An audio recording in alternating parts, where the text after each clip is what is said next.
Why would you say women can't vote? I don't understand. Well, because prior to 1920, puzzles also didn't have the rights, and according to today's data, puzzles still can't vote. So, What's really good though, man? nothing, man. Not a damn Nothing. thing. All No. right. Well, let's jump into it. Official introduction.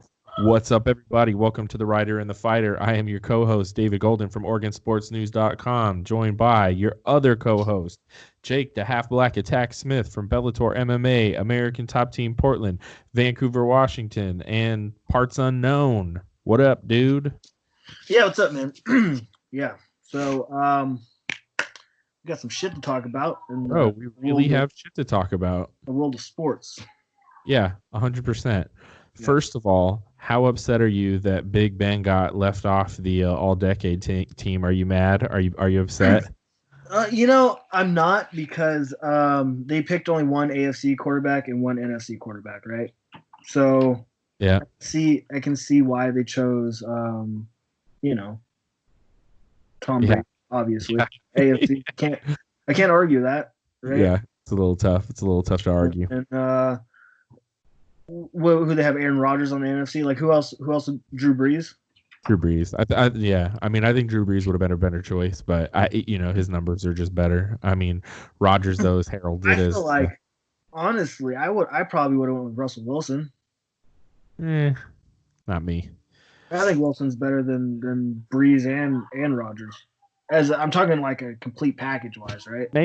Maybe. I think Aaron Rodgers does more with less than the rest of them, but we'll see what ends up with him. He's gonna end up being like Dan Marino in a way, or like maybe more like Jim Kelly a little bit, because he's a little more decorated than Marino, but like still never really Who lived did Jim Kelly play for? The Bills, bro. Buffalo Bills. He went to 4 Super Bowls and lost. He went to every single one, and he kept losing, right? Okay. Yeah. Poor Bills, man.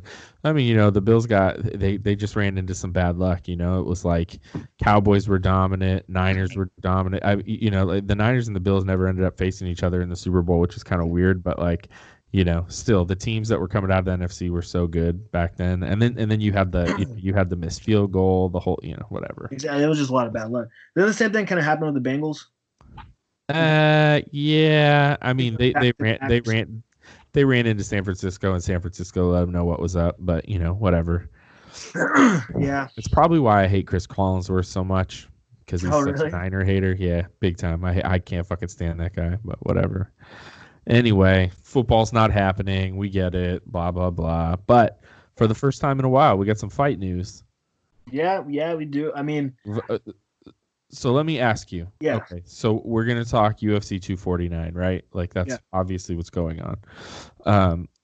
In what order did you hear things happening this week about UFC 249? What do you mean? Like what did you hear first this week? What was the first thing you heard? That Khabib was out, and that was about it. Like, I guess that was the first thing, is Khabib was stuck in fucking Dagestan or Russia or some shit, and that that he couldn't do it. But did you hear that Dana White struck a deal with Putin and that he was coming over? Yeah. I heard that too, and then I go to sleep and I wake up and fucking Justin Gaethje signed to fight Tony Ferguson. What the fuck? Yeah, I didn't think the Putin thing was real. I don't think Dana White has that power. I don't know. I mean, Donald Trump is in with Putin, and Dana White and Donald Trump are homies. So it kind of made sense to me. I thought, oh yeah, that makes perfect sense. See, I feel like if he would have had a deal struck with Putin, that it would have been more like, Putin's a businessman too. Like, why wouldn't it happen in Russia? You know what I mean? That's a good. So that's why I was kind of like, I don't think it's going to happen. Or else the UFC would announce like some major show happening in Moscow or some bullshit at some later year. But as far as the first thing I heard was that he was out. What the fuck? What is that? Hey, what are you doing? My girlfriend, she's drunk right now, so she shit's all over the place right now. Jesus Christ. I'm so angry. Well, this is a first ever for the writer and the fighter. Looks like Jake has to get up and lay down the law. You know, UFC 249 is is really what we're going to talk about, and I'm going to talk about how it's kind of a monster card. People are talking about like if it should happen, and why it shouldn't happen, and you have the two sides. You have fight camps that think, or fighters, I should say, that think, hey, why shouldn't you let these guys fight? It's their livelihood. I would want to fight. Blah blah blah. But then you have the other side. Typically, it's media, and they're like, why would you make these guys fight during the pandemic?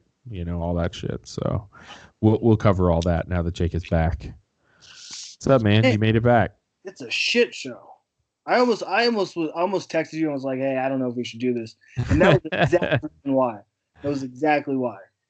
Well, I mean, it makes for something exciting, right? Like we can. No, because now they both of them are acting like, oh, I don't know what happened. Nah, it's just no one else listens to fucking cha-cha, fucking ding ding da da da ba ba. I don't listen to Spanish music, man. I'm up to here. Okay? Yeah. It's been a day. It's been a fucking day. And now when we get done with this, I had to go run off to go get my roommate from the airport because he can't figure out rides. That's what I gotta go do. Man. I'm a grumpy bear today. I'm sorry.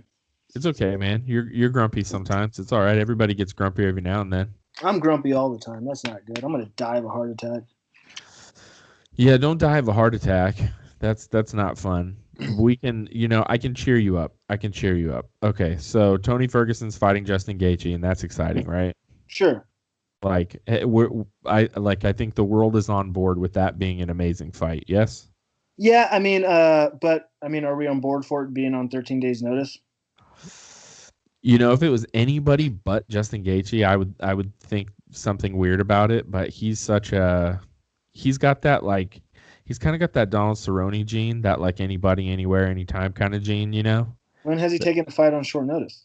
Well, I mean, he's always offered. He's the guy. He's always like, man, I'll fight anybody. I'll fight right now. You know what I mean? And you don't run into a lot of those guys. I mean, they're out there, but not everybody.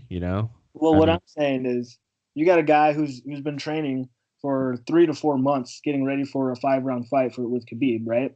Uh-huh. And you got a guy who's coming in on 13 days notice. Tony's known for not having a gas tank already, so you're fucked there. Justin Gaethje, he hits hard, but no one's ever been like, oh man, he's got a good cardio. So if he doesn't get him out within that first round and a half, he's fucked. Yeah. No, I would agree. And I like I've said a bunch of times, Justin Gaethje's so hittable, man. I was watching they've been showing like free fights all week on Facebook. I'll like it, and I happened to scroll through, and it was Justin Gaethje and who was it that he knocked out so bad? James Vick. Yeah. And Vic clipped him a couple of times early, and Gaethje was wobbled right before he knocks Vic out. And I'm just like, yeah, that's vintage Justin Gaethje. Let my chin get exposed, and then I'll come back and I'll like unload the hammer on you. But that's an exciting fight, right? So that's an exciting fight. The co-main event is a really exciting fight. It's the Jessica Andrade and Rose Namajunas rematch, which people want to see. I mean, I want to see it. Rose was lighting her up before she got dropped on her head. I thought the co-main was going to be Ngannou. No, you want to know something crazy about Ngannou? You ready for this?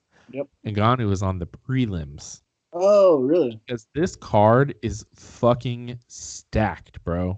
This card is stacked. There are so many fights on this card.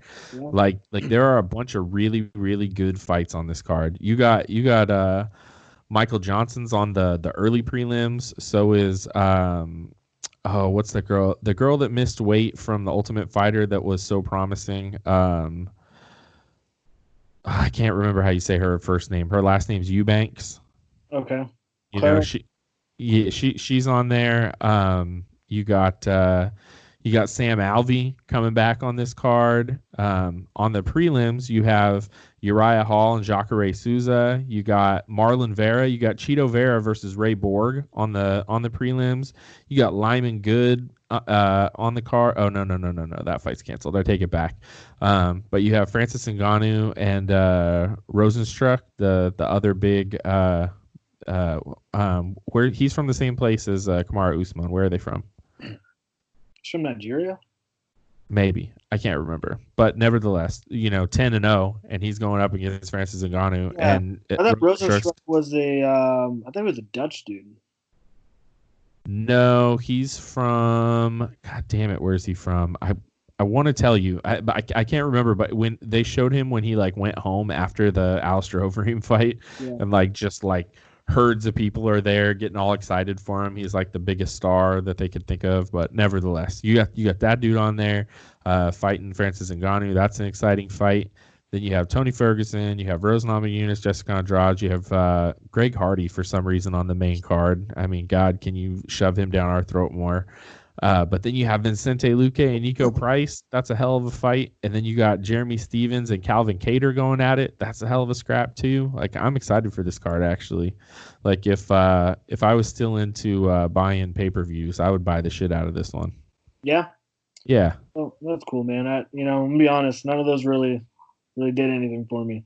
Vincente Luque and Nico Price doesn't do anything for you. You're out of your mind. I know that's your golden fight. Outside of Ngannou Rosenstruck, I mentioned in that because I think a lot of people are gonna be surprised when Ngannou loses. I don't see Ngannou. Well, maybe. I don't know, man. The way Alistair Overeem was working Rosenstruck for that fight until he got cracked. But you see, Ngannou is not the striker Alistair Overeem. Ngannou has power. That's a fact. But Alistair Overeem, on a technician standpoint, is far superior than Ngannou, right? Yeah, 100%. And then now you look at Rosenstruck, who's also a very, very good kickboxer, which a lot of people don't know about. I think technician-wise, obviously Ngannou takes one punch, right? But I think for going down to the very what makes fighting, I think he has a slight edge in stand-up. Well, if that's the case, he's got a legit shot. I think Ngannou seems to improve exponentially every time we see him. He's better than the last time. He's learned from his mistakes and he's gotten better, which is pretty terrifying because he's got all the power in the world. If he can put all the tools together, he's a future champion. I would imagine. Yeah. But you also saw when he faces someone else who has just as much power as him, what do you do? Yeah, right.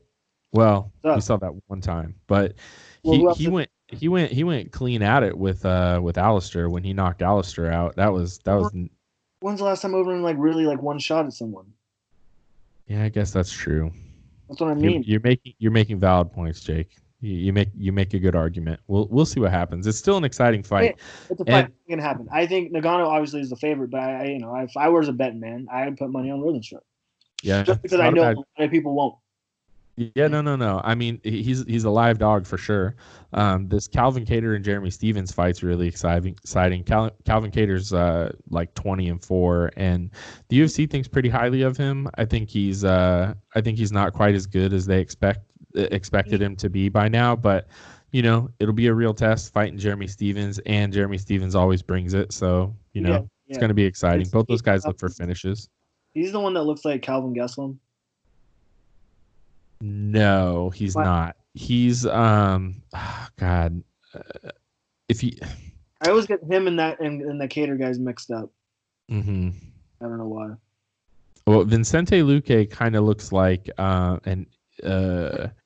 he looks like somebody. He kind of looks like what's the dude who blocked me on Twitter? Ally Quinta. He kind of looks like a little Ally Quinta. Not even little. He looks like Ally Quinta a little bit. He's also a welterweight though, but but that's a fun man. I think both those fights are fun. I don't really care about this Greg Hardy fight. Yeah. Hope he loses. He's fighting some dude who's 6-0. I've never heard of. Jorgen De Castro. Get the COVID since he has asthma. Whoa. Maybe that'll happen. Well, it's a possibility. It certainly is. Right? Certainly is. Do you know Tony Baselli got coronavirus? No, who's that? Tony Baselli, he's a Hall of Fame tackle from the NFL. He's probably the most famous ever Jacksonville Jaguar. Yeah, so I definitely won't know. Well, he's a good analyst. Never mind. He got the coronavirus. And, I don't know. I just heard a recent interview with him. It was pretty enlightening. But he dying? He made it. He made it out, but he was saying like, he's a big giant dude, he's an offensive lineman. He's a huge guy. He was like, I was literally dying on a ventilator and my wife was at home you're like she had, like a quarter of the symptoms that he did, but they both had it. Yeah. Sounds about right. Yeah. How do you feel about this Uriah Hall and Jacare fight? I don't know, man. Like, I don't know. Like, again, they don't. I don't know. Like, it doesn't. I think, okay, cool. That's a cool fight, but like at the same time, I don't think. I just don't. What's it mean? Well, it doesn't mean anything for Jacare. It means if he can beat Uriah Hall, he stays moderately relevant. But if Uriah Hall can upset him and get a big win over him, it could mean something for him because Uriah Hall still. He's still young enough in his career that he can probably make a push to, try to work his way up the ranks. Where Jacare's been given a number of opportunities, probably won't be given another one. So, we'll see what happens. And Jacare's old now, right? It's like 40. Jacare's old as shit, right? And then Uriah Hall, he's Mr. Oh, I get a big fight, I fuck up, beat up someone else underneath, win a couple fucking whoever's undercard, get another big fight. He's this guy that everyone wants. Like I feel like people want him to be better than what he is. I agree entirely. It's kind of like the Kevin Lee thing right now, right? Yeah. Everyone wants Kevin Lee to be that guy so bad, but it's like something up here. Something doesn't click when they get those big opportunities. Yeah. I was never really sold on Kevin Lee only because I saw what he didn't look great in the fight against Michael Chiesa, and I felt like he should have just like walked through him. Chiesa had him in some bad spots early on in that fight, so who knows?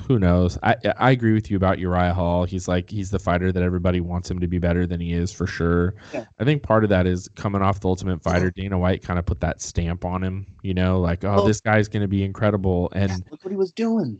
Yeah, for sure. But like you still have to, you hear. I say that all the time. The way the UFC goes about bringing guys up, I think they do it all wrong, and they try to rush people. And Uriah Hall is one of those people. But also Uriah Hall, he seems like the kind of dude that just he's.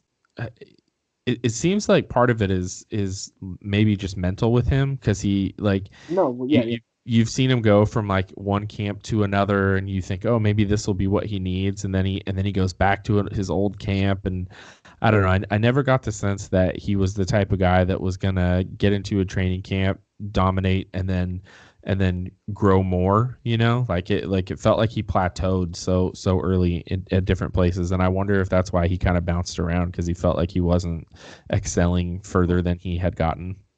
Well, I mean, it's a classic. It's kind of what every fighter, like when they start to get like a little bit of a push, a little bit of a drive, or a little bit of buzz behind them, every fighter goes, oh, I need to uproot and change what got me here and go to these big names because they're big names and they got other big names, right? Mm-hmm. And that's just what fucking fighters do, man. Like it happens, it's gonna keep happening, and people are gonna realize, oh well, maybe it's just X, Y, and Z, or do what got you to the dance, right? But yeah, for sure. One thing I did want to say about Uriah Hall that I watched. I've been in the room with him training before. They would come over to Rose City when he was like in town with Chell and Bomba and all the time. I'll tell you, he's kind of an asshole. So. Oh yeah. Yeah, I mean, I'm not saying like an asshole like personality wise. I mean, like he's gonna try to hurt you. Like he doesn't care.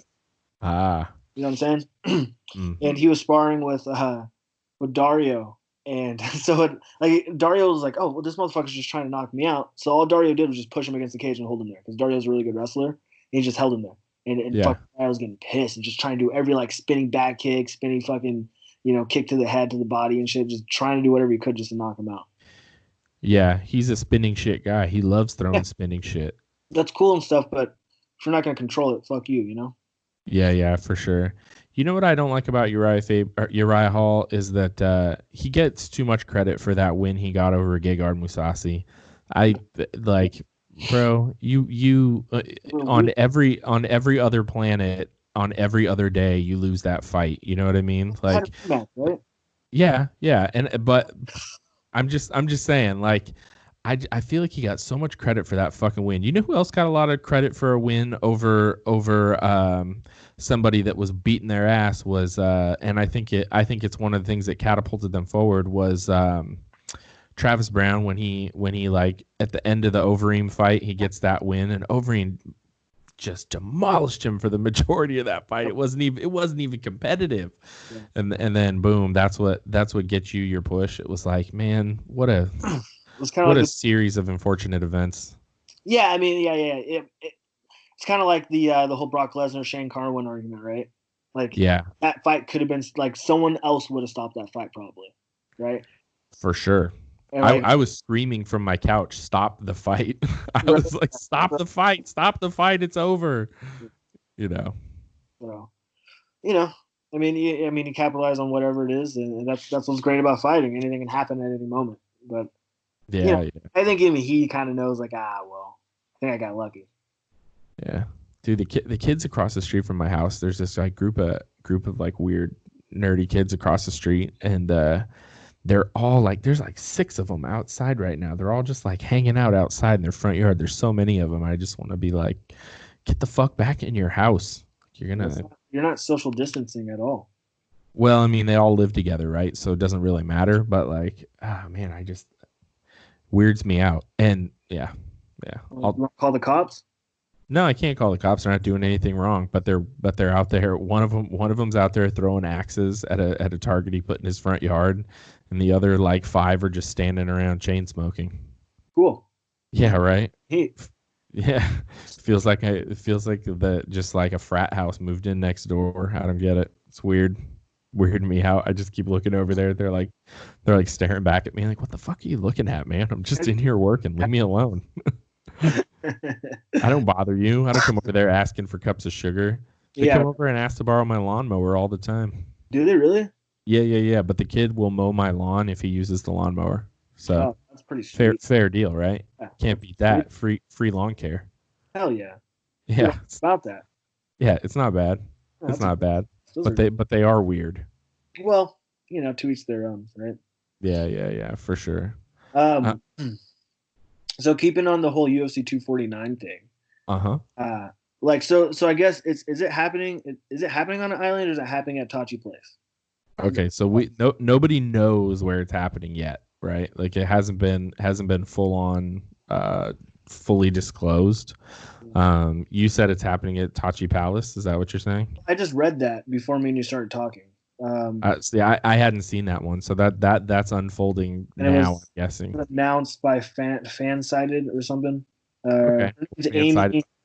Amy Kaplan or something like that, and she I think she runs Fansided, but anyway, she tweeted it out, and she's a journalist, so unless she didn't do her due diligence. Well, I mean, that very well could be the location. Who knows? I mean, it's not like it matters. There's not going to be any fans there anyway. But what you mentioned was the bigger news that people are talking about is Dana White has said that he's secured a private island to have fights on, which is kind of a fun idea. Which, I mean, it's not completely out of the realm of possibility. I mean, Bodog fights used to do it, right? Yeah, totally. I saw a lot of people hating on this idea online, and I think that people are being a little bit dismissive. Like, Do you think he just went out and bought an island that has no electricity, no running water? Come on, man. Like there are private islands that are offshore places that have, electricity and water, and they run it out to the islands. I mean, it happens regularly. People do that all the time. So, I mean, and then we did used to see Bodog fights out on islands and on fucking boats and stuff. They did all sorts of weird shit. So if they could My pull it issue, off, my issue UFC could do it. with the whole island shit was because everyone's going, oh, Dana White went out and he purchased an island, or he's renting an island, or whatever the fuck he's doing. And my whole gripe about it is, well, that's cool. That's cool. The UFC can just go, good thing we got all this extra fucking money. Let's go buy an island, or let's go rent an island to go throw on some fucking fights. Because who gives a fuck? We're only gonna give 20% of the revenue to the fighters anyways, right? Yeah. So hmm that was that's the whole, like, that's what pisses me off. Like, I don't give a fuck that there's fights happening. I don't care if they're putting fighters at risk for the pandemic. Fighters, everyone's their own person. If you want to be an idiot and you want to go do it, that's fine. The reason why I did Sug is because it's right up the street from me, right? I didn't have to go travel. I didn't have to go fucking. It wasn't contaminated with anyone.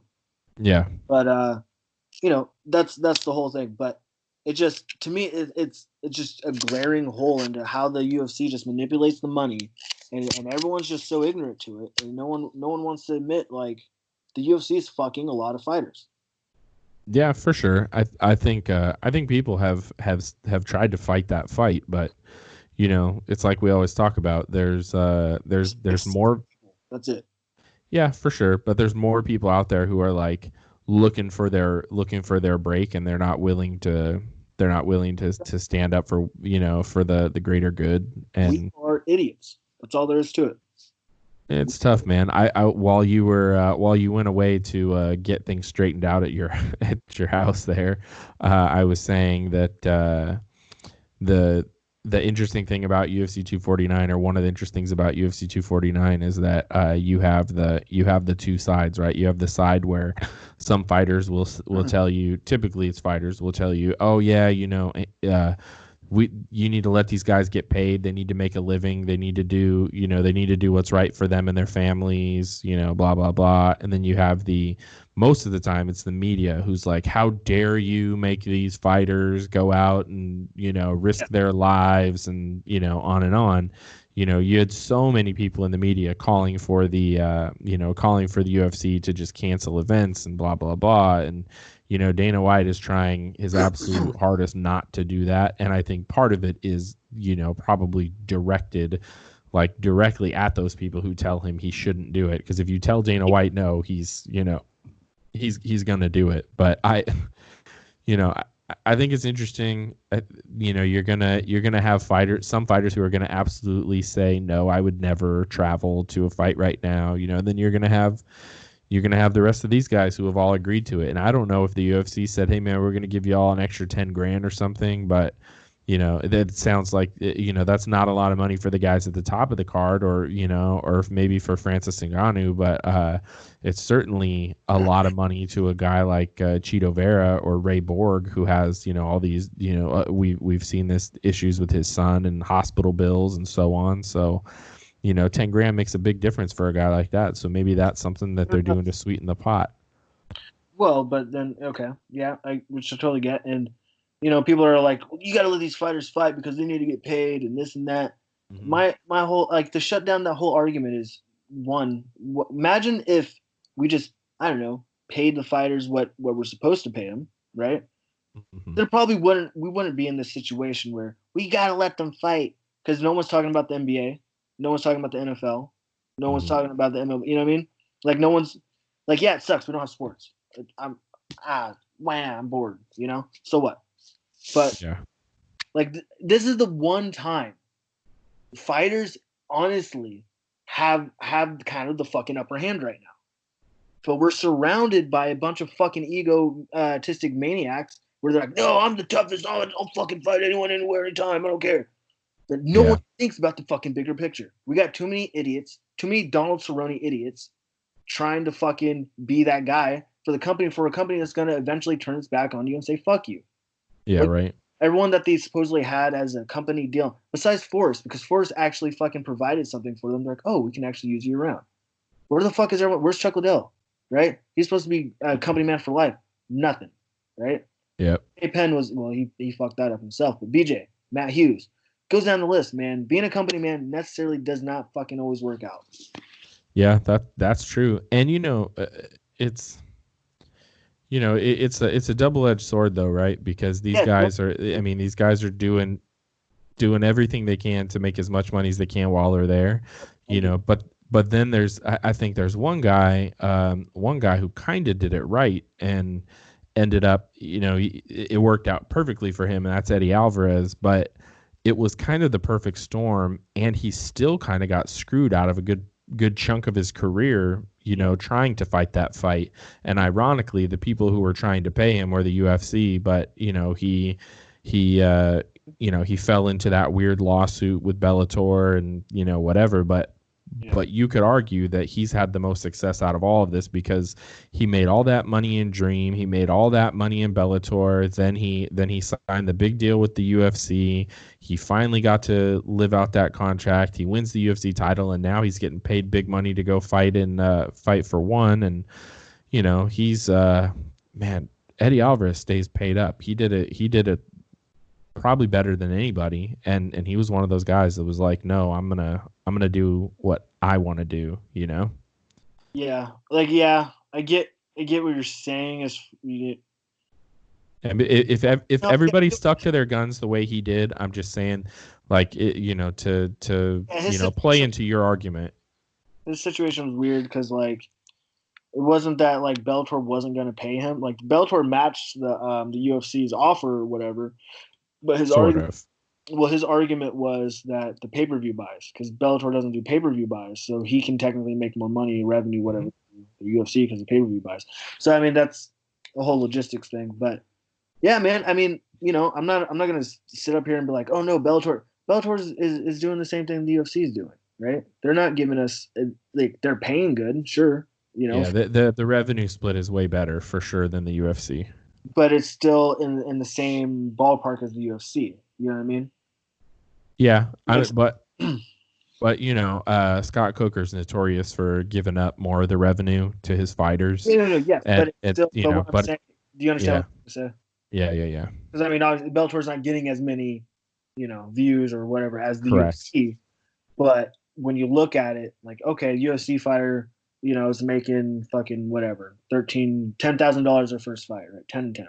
Yeah. There's a good amount of Bellator fighters are making 10 and 10 as well. It just comes out that, well, that's 40% compared to the UFC's 20% of the revenue spread. Yeah. That's what I'm trying to say. Whatever. I get what you're saying, man. I feel you. I think it would be it would be interesting if this was the time that fighters got together and watched each other's back, and everybody, formed a union or did something to try to help things out. But yeah, man, I mean, it's hard. Huh? We're just dumb. Why can't anyone just accept that and just be like, yeah, okay, we're dumb. You're right. It's just that simple. We're just stupid. We're in a sport where we're not thinking or planning ahead is a good idea, and if you do, you're a pussy. Yeah, there's for sure some machismo behind it, right? Yeah, that's what it is. We're just fucking dumb. Yeah, well, the other part is, like, as a viewer, right? I'm not a fighter, Obviously, I have a more vested interest because I have friends who are fighters, and I have relationships with people that, like you in particular, right? You fight, if you lose or if you win, it, like, I'm impacted emotionally because you're my friend,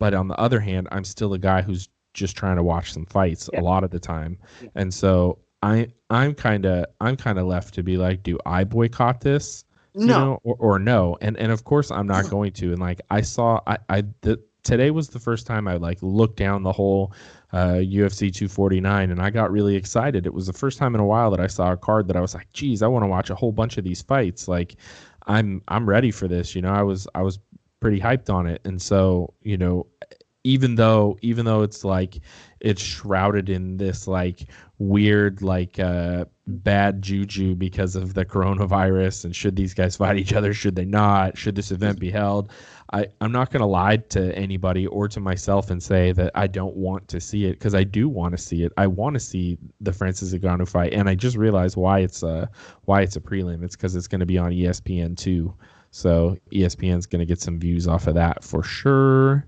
But I mean, there's a lot of fights on there I want to watch. I'm excited about it, and I just it should be like, I don't. But it's hard. But it's hard because as a human being, I'm like, man, I feel like these guys shouldn't be risking this. Like when there's a chance that someone could get coronavirus and then potentially die. I mean, there's a lot of guys in the UFC and in Bellator who have ended up having like weird medical conditions we didn't know about, like Stefan Struve or Dan Hardy.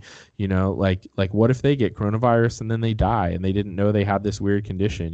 Like I would feel it like, as a one of the people who they were trying to direct this at, I would feel somewhat responsible in a very small way, Yeah. And it's unfortunate because I mean NBA guys got it, and I don't, it doesn't mean like these guys are immune, and I don't know, it makes me nervous for them, but at the same time, I guess it's kind of stupid of me because I wasn't nervous for you at Submission Underground. I just didn't I wasn't taking it as seriously, I guess, in my mind, because it was like there's not that many guys are going to be there. They're going to keep everybody separated. I think it's going to be harder for an event like this because you have to have some sort of regulatory body. You have to have people there. You have to have referees. You have to have people checking the gloves. You have to have cutmen. You have to have your corner. There's so many more people involved. I mean, the film crew, all of that. It's just like. Yeah. They're not just going to put 2 stationary cameras like Submission Underground. You know what I mean? Like they're not going to do it that way. So it's like it makes me more nervous. And so I guess in a small way, I'm like, do I really want to watch this? I don't know. I mean, Well, see, I do and I don't, right? Right, I get what you totally understand what you're saying. It's not on the fans at all. Like, I'm not telling anyone to boycott any events or not to watch fighters or not to support this. Love your sport, man. This is not on you, right? It's on the fighters. Like, the fighters we have to take it upon ourselves to make a change, right? I can't go out and go, hey guys, don't watch fights anymore so then we can get better money. Fuck that. No, it's on us. If we're not all going to get together and figure this shit out, then fuck us. We're stupid. We don't deserve it, right? Fans, spend your money how you want to spend it. And like I said earlier about the whole pandemic and people, going over and Corona, whatever, we're all our own person, right? We can all we have our own freedom. So I don't give a shit. Do whatever, go get Corona, go kill 100 people because of it. That's on you, right? That's on your guys' fucking head. At the end of the day, it comes down to it's on the fighters, and they have to either get together and fucking make it happen or not. Yeah, for sure. I think I think you're exactly right. I mean, the other thing to think about is like not all the fighters are as responsible as you, in that, hey, like you're out for a while, and so what do? You go get a job, and there are a lot of fighters, and I feel like at least this is the feeling I get, or the sense that I get, is these guys make it to the UFC and they feel like it's beneath them to go back to work because they're fighting for the UFC and they're making, they've made this money or that money. And, some of them it's, it's fight or flight. They got to do it or they're totally screwed, and they don't want to stop living that dream. So I totally understand it. But at the same time, be like Jake Smith and go get a job if you have to. Well, see, don't be like me. Because I did the whole, like, I don't need a job anymore because I had, a big job. Yeah. But you learned your lesson, right? Wasn't expecting an injury and lay off, yada, yada. But, of course not. So I get it. Because when you get to that point, right, that's the end goal, right? So I want to be able to fight, say I'm a professional athlete. I don't need a job. This is what I do for money. Like, that's everyone's goal. Of course. And once you get there, like, you want to try and make that happen, right? You don't want to keep working. But if you're smart, you'll keep a part-time job while you're fighting. It's hard as shit. And it's crazy to think that you have to do it, right? You're going to go up against top 10 people, top 15 in the world, but you got to work a job at the same time. That's fucking crazy to me. It's bananas. It's fucking bananas. Imagine being a top 10 top 10 boxer in the world and still working at fucking Walmart. Yeah, that's a little crazy. It's fucking stupid.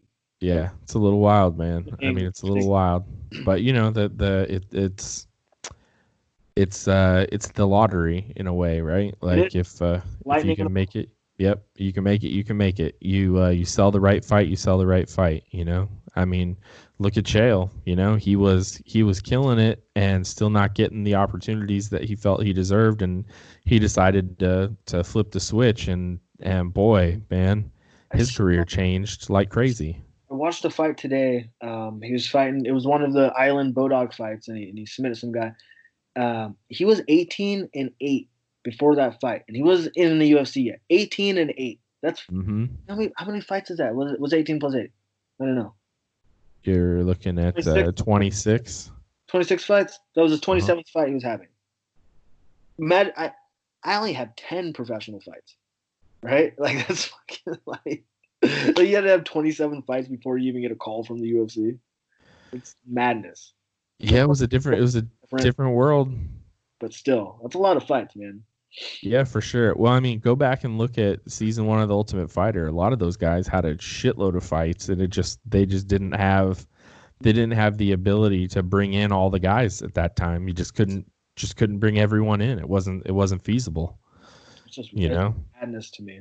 Like, there weren't enough cards. There weren't enough fights. No, I mean, which is but also what's crazy back then is fighters used to get hooked up sponsor wise way more than they do now. Yeah, no, people were making tons of money. Fucking bananas. Yeah, dude. I mean, there are so many stories of fighters making triple their money in sponsorships. It's crazy. I mean, like we talked about it before, Brendan Schaub drives a goddamn Ferrari. You know what I mean?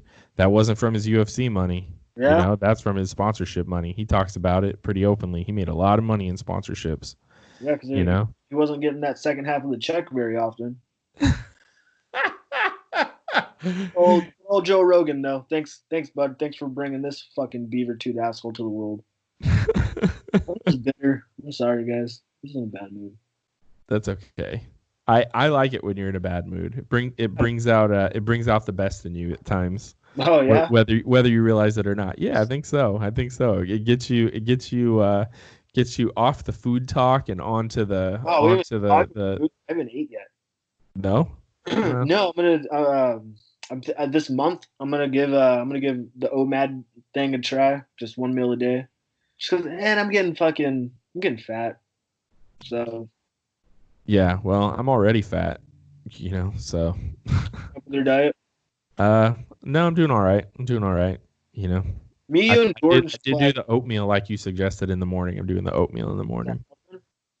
Yeah, I mean, it helps carry it over, Yeah, it kind of helps with that satiation feeling and satiation, whatever. Me, you, and Jordan should make a bond and lose weight together. Well, he needs to put on weight, but.